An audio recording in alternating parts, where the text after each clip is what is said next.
Ребенок болеет, астмой тоже. А потом вылечился. Лечили его лекарствами, ингаляторами, гормонами, вылечили. Ладно. Особенно перерастет, говорят, перерастает. С 12 до 15, до 19 лет у него нет этой астмы.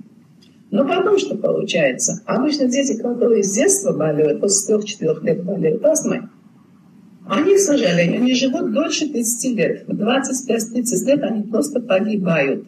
И это было несколько раз на моих глазах. Вы знаете, тяжелее быть ничего не может страшнее. Люди не успевали начать лечение. Они погибали. Почему это происходит? Вот давайте хотя бы на примере одной этой болезни, которая очень сейчас распространена, и которой болеют дети, и каждый год детская заболеваемость астмой возрастает в 10 раз. Так вот, давайте посмотрим, почему она имеет место, возникает эта болезнь, и как ее лечить, как от нее избавиться, чтобы не довести до гибели ребенка теперешнего, а будущего взрослого человека. Так вот, что такое астма? Астма, говорят, это спазм бронхов.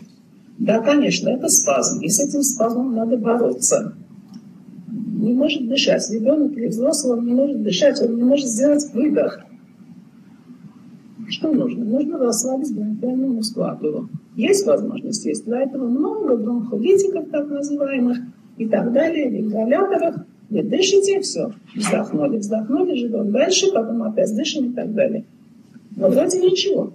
Но весь ужас в том, что предписывают эти бронхолитики дышать этими ингаляторами и в межприступный период. Говорят, вы должны дышать всегда, вы должны ребенка заставлять дышать определенное время суток, обязательно, если у него нет приступов. Для того, чтобы их не было. Хорошо, ребенок дышит.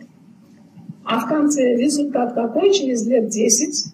Результат тот, что значит расслабляется спазм? Это значит расслабляются мышцы, которые спазмировали бронх.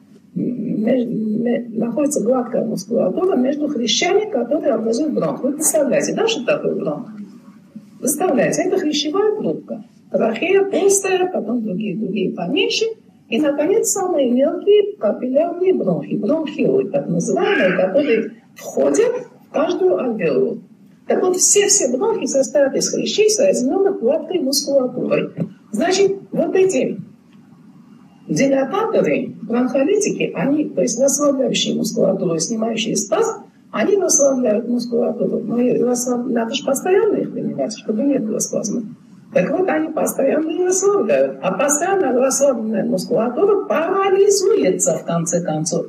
И в результате этого бронхи превращаются в мешки. Уже это не эластичная мышечная система, а это просто вялые мешки, которые не в состоянии выкашлять мокроту.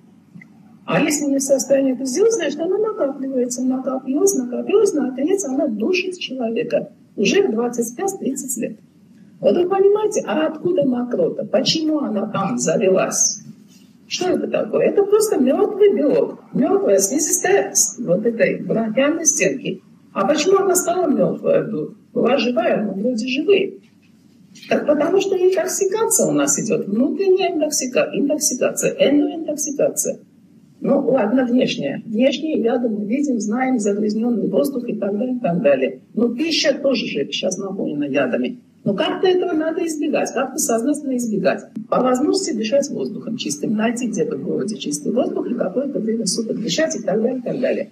Но если мы неправильно питаемся, то внутренние яды у нас все равно есть. Каким ты не занимайся спортом и каким не дыши воздухом. И, кстати, спортсмены тоже ведь очень неправильно питаются, и потому они превращаются в инвалидов после 30 лет. Потому что, это калечащее питание практически.